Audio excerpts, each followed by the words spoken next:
할렐루야, 반갑습니다. 오늘은 지난 시간 이어서 마태복음 23장 23-2편 13절로부터 33절의 말씀, 서기관들과 바리새인들의 범죄, 서기관들과 바리새인들의 범죄에 대하여 말씀하신 그 말씀을 봉독해드리고 시작하도록 하겠습니다. 화 있을진저 외식하는 서기관들과 바리새인들이여, 너희는 천국문을 사람들 앞에서 닫고 너희도 들어가지 않고 들어가려 하는 자도 들어가지 못하게 하는도다. 화 있을진저 외식하는 서기관들과 바리새인들이여, 너희는 교인 하나를 얻기 위하여 바다와 육지를 두루 다니다가 생기면 너희보다 배나 더 지옥 자식이 되게 하는도다. 화 있을진저 소경된 인도자여, 너희가 말하되 누구든지 성전으로 맹세하면 아무 일 없거니와 성전에 금으로 맹세하면 지킬지라 하는도다. 우맹이여 소경들이여, 어느 것이 크뇨? 그 금이냐 금을 거룩하게 하는 성전이냐? 너희가 또 이르되 누구든지 제단으로 맹세하면 아무 일 없거니와 그 위에 있는 예물로 맹세하면 지킬지라 하는도다. 소경들이여, 어느 것이 크뇨? 그 예물이냐 예물을 거룩하게 하는 제단이냐? 그러므로 제단으로 맹세하는 자는 제단과 그 위에 있는 모든 것으로 맹세함이요, 또 성전으로 맹세하는 자는 성전과 그 안에 계신 이로 맹세하며, 또 하늘로 맹세하는 자는 하나님의 보좌와 그 위에 앉으신 이로 맹세함이니라. 화 있을진저 외식하는 서기관들과 바리새인들이여, 너희가 박하와 회향과 근체의 11조를 드리되 여호와 율법에 더 중한 바 의와 인과 신은 버렸도다. 그러나 이것도 행하고 저것도 버리지 말아야 할지니라. 소경된 자여 인도자여, 하루살이는 걸러내고 약대는 삼키는도다. 화 있을진저 외식하는 서기관들과 바리새인들이여, 잔과 대접의 겉은 깨끗이 하되 그 안에는 탐욕과 방탕으로 가득하게 하는도다. 소경된 바리새인아, 너는 먼저 안을 깨끗이 하라. 그리하면 겉도 깨끗하리라. 화 있을진저 외식하는 서기관들과 바리새인들이여, 회칠한 무덤 같으니 겉으로는 아름답게 보이나 그 안에는 죽은 사람의 뼈와 모든 더러운 것이 가득하도다. 이와 같이 너희도 겉으로는 사람에게 옳게 보이되 안으로는 외식과 불법이 가득하도다. 화 있을진저 외식하는 서기관들과 바리새인들이여, 너희는 선지자들의 무덤을 쌓고 의인들의 비석을 꾸미며 가로되, 만일 우리가 조상 때에 있었다면 우리는 저희가 선지자의 피를 흘리는데 참여하지 아니하였으리라 하니, 그러면 너희가 선지자를 죽인 자의 자손됨을 스스로 증거함이로다. 너희가 너희 조상의 양을 채우라. 뱀들아, 독사의 새끼들아, 너희가 어떻게 지옥의 판결을 피하겠느냐. 아멘. 13절로부터 33절에 있는 말씀을 이제 각 구절마다 살펴보도록 하겠습니다. 13절, 너희는 천국문을 닫고 율법의 해석 및 교육의 책임을 맡고 있는 서기관들과 바리새인들이 그릇된 지식으로 말미암아 자신은 물론 다른 사람들까지 구원의 길에 들어서지 못하도록 하고 있다는 의미의 말씀입니다. 15절, 교인 하나를 지옥 자식이 되게 하는도다. 여기서 교인이란 유대교에서 정한 바 할례 등으로 모든 절차를 끝마친 일종의 개종자를 뜻하지요. 한편 당시 유대인들은 남달리 전도에 열심을 내었으나 그릇된 율법의 가르침으로 전도할 사람을 구원의 길로 이끌어들이긴커녕 오히려 지나친 규례와 전통에 얽매이게 함으로써 결국 죄에 빠져들게 하였다는 말씀입니다. 성전의 금, 성전의 예물로 바쳐진 물질들을 가리키는 말씀인데, 당시 종교 지도자들이 신앙보다 물질에 더 관심을 두었음을 지적하기 위해서 사용된, 종교 지도자들이 신앙보다 물질에 더 관심을 두었다는 것을 지적하신 말씀이에요. 17절로부터 19절, 우맹이요 소경들이요 제단이냐, 이렇게 지금 말씀을 하셨는데, 금이나 예물이 거룩한 것이 아니라 그것들을 거룩하게 하는 성전과 제단이 크다는 교훈의 말씀. 탐욕으로 눈이 어두워진 바리새인들은 거룩한 성전과 제단보다는 물질을 더 중하게 여겼다는 사실이에요. 20절로부터 22절, 제단으로 맹세하는 자는 맹세함이니라. 딱 맹세의 중요성과 어떤 맹세든지 반드시 지켜야 한다는 교훈. 예수님께서는 모든 맹세의 대상이 하나님께로 이어진다는 점을 지적하시므로 맹세에 대해 교훈을 하신 것입니다. 23절, 박하와 회양과 근체의 11조. 여기 새 식물의 열매는 향수나 조미료, 약품의 재료로 사용되었는데 그 소출은 다른 식물들에 비해 지극히 미미하였습니다. 한편 구약의 11조 규례에 따르면 신명기 14장 22절로부터 27절, 중요 소산물에만 11조가 적용이 되었으나 바리새인들은 지나치게 율법의 형식 준수에만 얽매여 있던 까닭에 보잘것없는 식물에게까지 이를 적용하였습니다. 그러나 철저한 듯한 했던 바리새인들은 그보다 더 중요한 의무를 무시하는 잘못을 범했던 것입니다. 24절, 하루살이는 걸러내고 약대는 삼키는도다. 당시 유대인들의 관습에 따르면 술을 마시기 전 천으로 술을 걸러내므로써 술잔에 들어있을지도 모를 벌레로 인해 부정해지는 것을 막았습니다. 따라서 본문은 작은 형식에는 엄격하나 큰 죄에는 무관심한 바리새인들의 그릇된 종교 생활을 지적한 것입니다. 하신 말씀이에요. 25절로부터 26절, 잔과 대접의 겉은 깨끗하되 겉도 깨끗하리라, 이렇게 진행하신 말씀인데 바리새인의 표리부동을 지적하신 말씀입니다. 예수님께서는 바리새인들의 외식을 지적하심으로써 마음의 더러움을 제거하라고 가르치셨어요. 27절에 회칠한 무덤, 겉과 속이 다른 바리새인들의 신앙을 책망하는 말씀이에요. 행인들이 무덤에 접근하여 부정해질 것을 미리 막기 위해 회를 칠해 두었는데 이 회칠한 무덤은 햇빛 아래서 빛을 받아 아름답게 보였다고 합니다. 그러나 그 속은 썩은 살과 뼈가 나뒹구는 심히 부패한 곳입니다.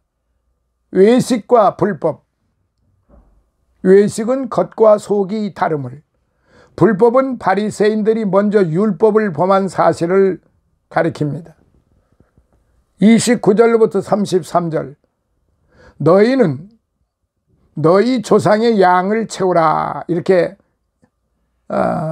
이어지는 말씀이죠. 유대 종교 지도자들을 향한 마지막 화, 양을 채우라는 말은 저울 등 일정량의 모자라는 나머지를 채우라는 의미로서 선지자들을 죽인 조상들의 뒤를 이어 예수님께도 그렇게 행하라는 말입니다. 다음은 유대 종교 지도자들의 범죄를 이제 나눈 것인데, 그 종교 지도자들의 죄를 분류하면 실족해 한 죄가 있어요. 이것은 천국문을 닫은 죄, 회심한 자를 지옥 자식이 되게 한 죄를 말하는 것입니다. 13절 15절. 그리고 두 번째, 잘못된 교리를 가르친 죄. 제단보다 예물을 거룩하게 한 죄. 16절. 11조를 강조하면서 의와 인과 신을 버린 죄. 23절입니다. 다시 말하면은 하나님의 의, 그리고 자비로운 마음, 그리고 하나님을 믿는 그런 믿음, 이걸 다 버린 죄다 이 말이에요. 그러니까 11조를 강조해서 11조를 내게 한다 할지라도 11조를 강조하는 사람이 재물에 욕심을 가지고 있다든지, 또한 너무 과하게 요구한다든지, 하나님의 말씀에 어긋나게 하는 것을 말하는 거예요. 그러니까 하나님께서 말씀하신, 그리고 하나님의 그 의를 저버렸다는 거지요. 그리고 하나님의 자비로우심을 저버렸다는 거지요. 그리고 하나님을 믿는 믿음을 버렸다는 거죠. 이게 무서운 겁니다. 그래서 오늘 현대 교회 내에서도 이 잘못된 교리를 가르치는 잘못된 교리를 가르치는 그런 일들이 비일비재하게 일어나고 있다는 사실이에요. 제단보다 예물을 거룩하게 한 죄. 여기서 말하는 구약적인 것은 제단이지만은 오늘 우리 신약적인 것은 예수 그리스도 그분입니다. 예수 그리스도 앞에 예물을 드릴 때 바로 이렇게 율법자와 서기관과 바리새인들 같이 그렇게 한다고 하면은 그건 예수 그리스도를 모욕하는, 거룩하지 못한 그런 행동이다, 이렇게 보는 것입니다. 자, 11조, 하나님 앞에 11조 드리는 것은 성경적이고 성경 말씀이 그렇게 기록이 되어 있으니까 구약에서도 그것을 많이 강조하였던 것 같습니다. 그러나 의와 인과 신이 빠져버린 11조는 무용지물이라는 거죠. 아무 소용이 없다는 거죠. 그건 자기를 위한 11조를 낸 것이고, 조직을 지키기 위한, 그리고 기타 교회를 관리하기 위한, 재물 축적을 해서 관리를 하기 위한 11조이지 하나님의 영광을 위해 드러내기 위해서 하지 않았다는 사실이죠. 이 구약의 제사장들이 바로 그렇게 했다는 말입니다.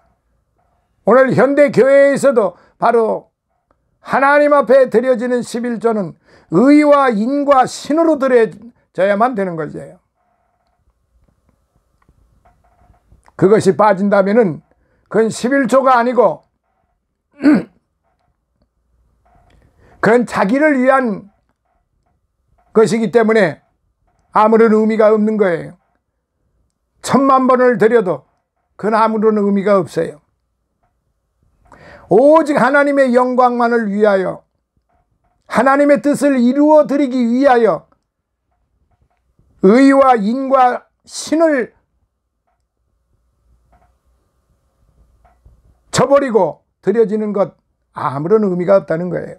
23절에 오늘 현대 교회에서도 이렇게 잘못된 교리를 가르치고 있다고 하는 점을 우리는 심각하게 받아들여야 할 것입니다. 외식한 죄, 세 번째.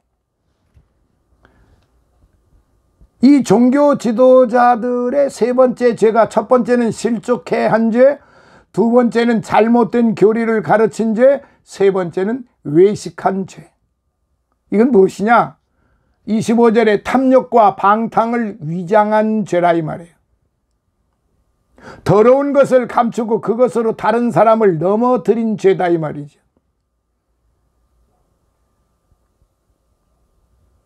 거기에 곁들어서 핍박의 죄, 선지자들을 박해한 죄. 29절에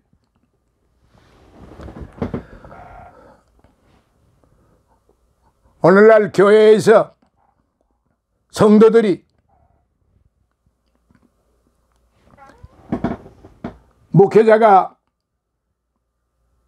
좀 부족하고 목회자가 좀 설교를 못한다 하고 목회자가 목회를 잘 못한다고 해서 이 목회자를 얼마만큼 고통을 주고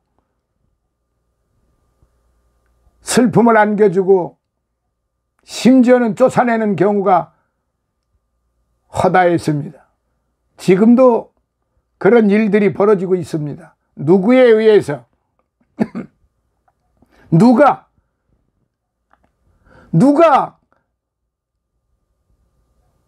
목회자들에게 이렇게 합니까? 바로 잘못 가르침을 받은 자들, 그리고 교권주의자들이 교회 내 안에 있는 교권주의자들이 누구이겠습니까? 높은 채 하는 자들입니다. 높은 자리에 앉아 있는 자들입니다. 높은 직분을 받았다고 하는 자들입니다. 높은 직분은 오직 한 사람, 오직 한 분, 예수 그리스도 이외에는 아무도 높은 사람이 없습니다. 모두가 다 낮은 사람들입니다. 동일한 것입니다.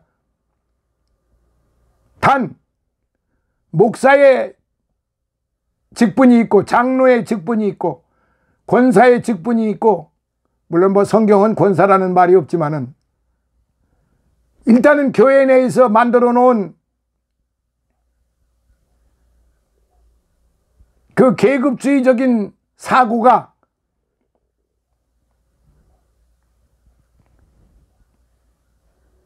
하나님 보시기에 그렇게 썩 아름답지 못하고 정의롭지 못하다는 얘기입니다. 그래서 이런 폐단이 끊임없이 이어져 내려오고 있다는 사실입니다. 누가 높습니까? 성경 앞에서, 하나님 말씀 앞에서 누가 높습니까? 아무도 높은 사람이 없습니다. 아무도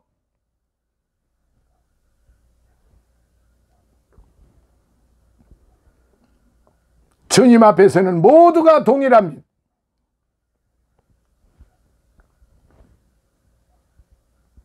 그런데 이 유대인들이, 율법자들이, 서기관들이, 바리새인들이, 사두개인들이 이렇게 오만방자하게 했다는 이야기입니다.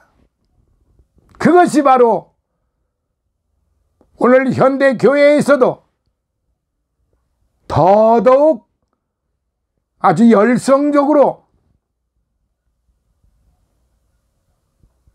하늘을 찌르듯이 그렇게 성행하고 있다는 사실입니다. 결단코 이것은 하나님의 말씀과는 너무도 거리가 먼 그런 행위들이라는 사실을 오늘 저와 여러분들은 결코 잊어서는 안 됩니다.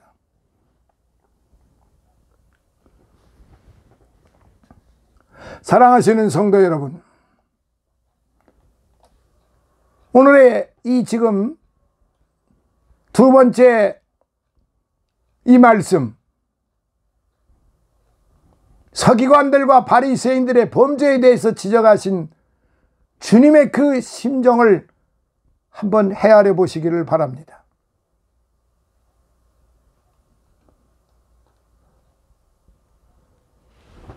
오늘의 이 지금 두 번째 말씀은 소위 7가지 화에 대한 선언이라고 불려지는 아주 중요한 말씀입니다.